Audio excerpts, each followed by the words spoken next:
He dicho lo de apagar los móviles porque el respeto que hay que tener en la misa es hacia Dios, no hacia mi persona. Debe ser supremo, debe ser de adoración. No tengo la menor duda de que aquí, alrededor del altar, hay ángeles. Yo nunca he visto ninguno ni a ningún santo, pero estoy seguro que los hay. Ayer tuve una inspiración.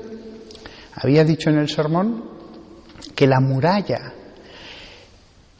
que aparece en el capítulo 21 del Apocalipsis, dada su altura, había leído en un autor que quizás no rodeaba toda la Jerusalén celeste. Cuando lo leí me pareció que era una posibilidad razonable, porque había una gran diferencia entre los codos que medía la muralla y la Jerusalén. Acabado el sermón, recé el credo, las preces, y estaba ya en el canon, y por supuesto no estaba pensando para nada en el sermón. Cuando de pronto me vino un pensamiento, de golpe. Sí, pero el texto del Apocalipsis dice solo la altura en codos de la muralla. No dice ninguna otra limitación. Luego, sí que puede rodear la Jerusalén celeste. Y al momento se me ocurrió que esa muralla simboliza a María, abrazando a toda la humanidad, a toda la Jerusalén celeste. María abrazando a todos los salvos, todos los bienaventurados, en el fondo, dentro del seno de María. El pensamiento me pareció tan bello que dije, no, esto es una inspiración, porque ni estaba pensando yo en el tema. Además, fijaos el asunto de la muralla que rodea la Jerusalén celeste. Capítulo 21 del Apocalipsis, para los que no estuvierais en el sermón de ayer. Los fundamentos, la diferencia entre ser fundamento de la Jerusalén y muralla.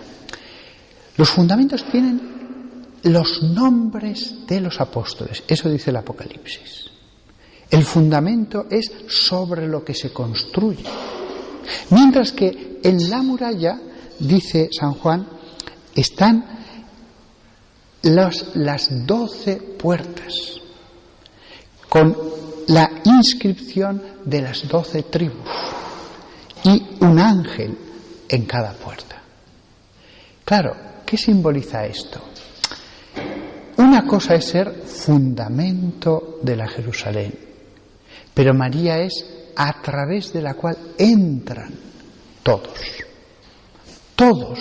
que van a entrar en la ciudad donde estaremos con el Cordero, entran a través de las 12 puertas, que no representan a los apóstoles, esos son los fundamentos, sino a las 12 tribus. Pero a las 12 tribus de Israel no, porque antes en el mismo libro, cuando se ha hablado de los 144.000, se dice, y se salvaron 12.000 de la tribu de Judá, y 12.000 de la tribu de Gad, y 12.000 de la tribu de Rubén. Evidentemente, lo que está queriendo decir el libro no es que se salvan solo los judíos, los descendientes de los patriarcas, no. Esas 12 tribus espiritualmente simbolizan a las 12 tribus espirituales que componen la Santa Iglesia de Dios. Esas 12 tribus de las que se habla en el Apocalipsis son todas las tribus de la tierra, las tribus espirituales. Por eso el número es exacto. 12.000, 12.000, 12.000 es un símbolo. No significa que solo se salven 12.000 de los descendientes carnales de Rubén o de Gad o de Judá. No, es un símbolo espiritual. Y por eso la belleza de esta muralla con la que se acaba toda la Biblia. La Biblia, al final, una de las cosas que habla es de María. Después ya en el último capítulo, en el 22, de Jesús, como si nos da tiempo veremos. Pero es María a través de la que entra en el seno de la Jerusalén celeste. Y dice, y las puertas estaban abiertas todo el día. No hay enemigos para los cuales haya que poner una muralla. María sí que es muralla de la Iglesia ahora, que sí que hay enemigos que intentan atacar y asaltar a la Iglesia e introducir lo que no debe ser introducido. Pero en ese momento ya no hay enemigos.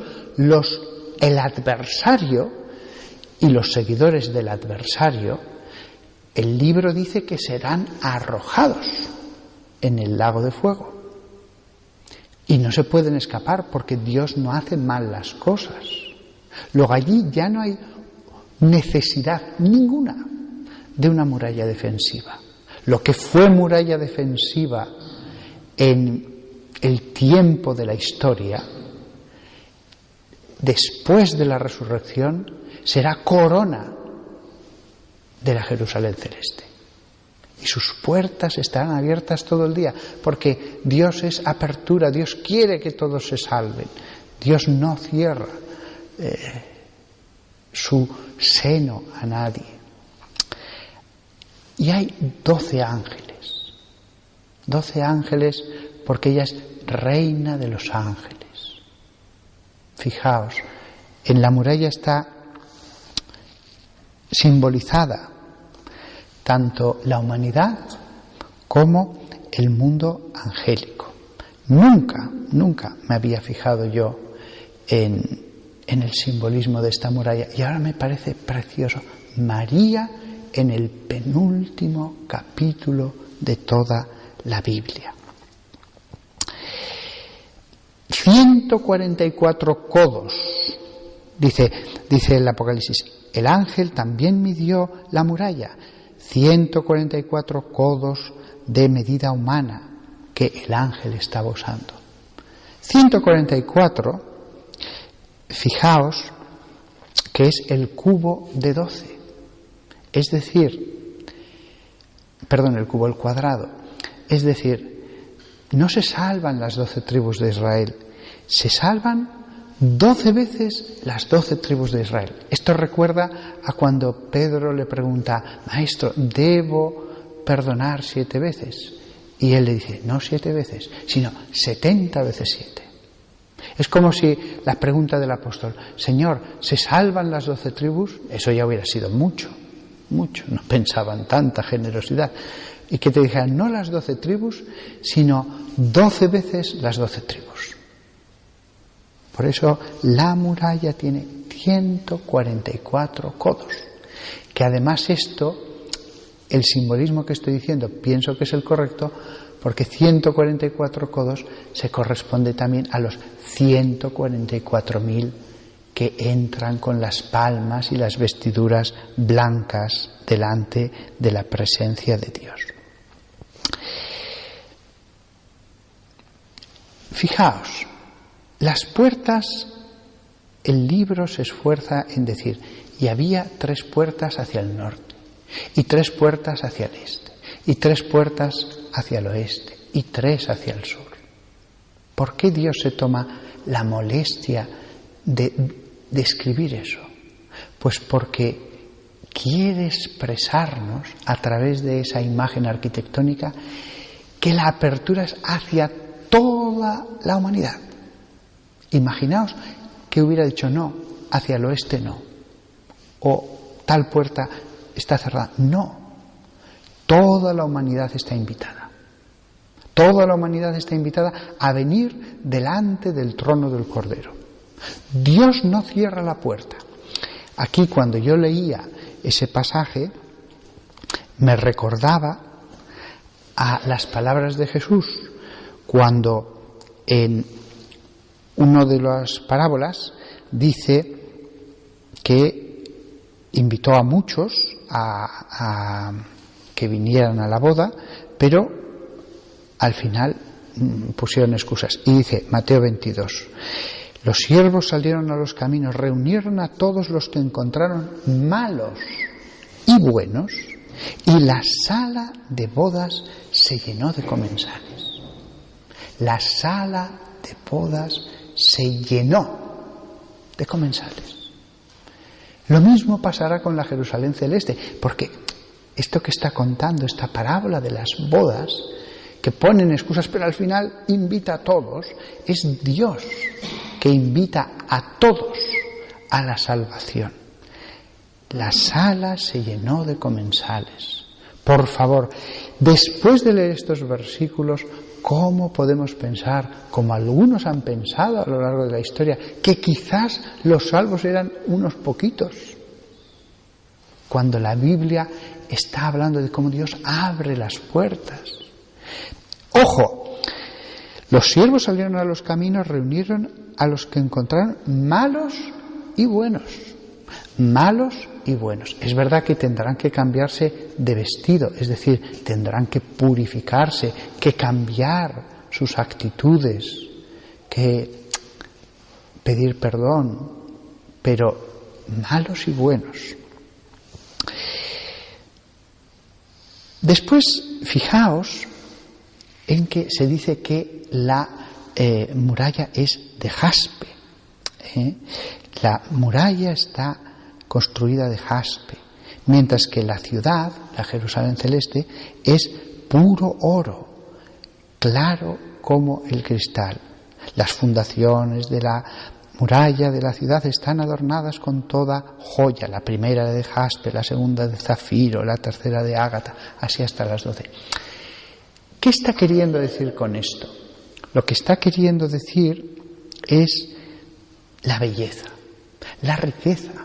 Algunas de estas gemas, una sola, podía tener un valor muy grande. Es un modo de expresar a través de lo material, de la belleza material, la belleza espiritual. De la riqueza material, la riqueza espiritual. Jesús mismo lo hace, no solo San Juan. Jesús habla en unas parábolas para expresar esa riqueza espiritual, los talentos de oro. Y otras parábolas, la perla de gran valor, etc. Pues aquí, en el final de la Biblia, se excede toda belleza y toda riqueza.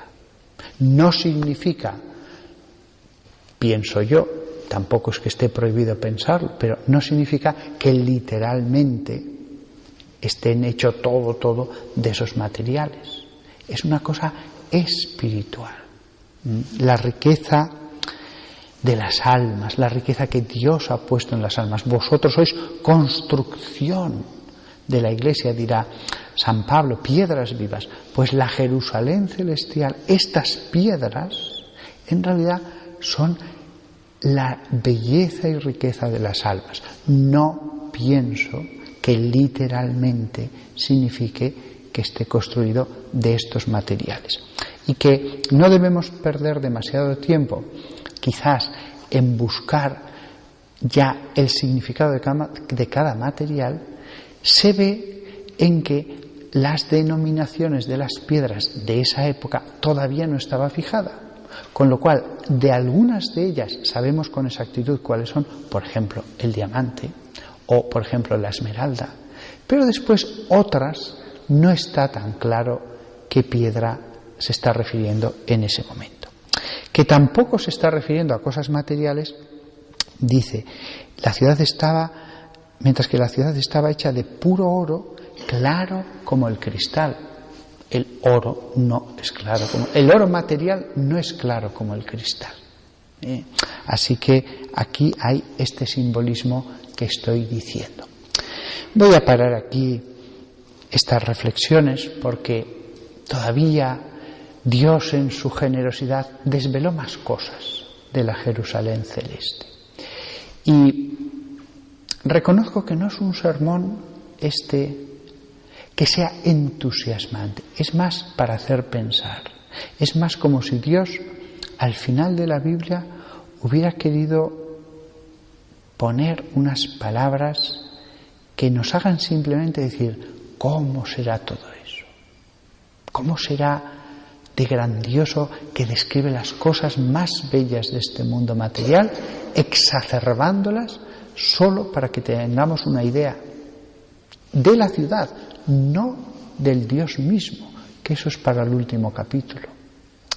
En fin, la conclusión, evidentemente, es que todos nosotros nos animemos a pensar en lo que será aquel que ha hecho todo el universo, lo que será la morada que ha puesto para las almas, la culminación de la creación, que es el mundo espiritual.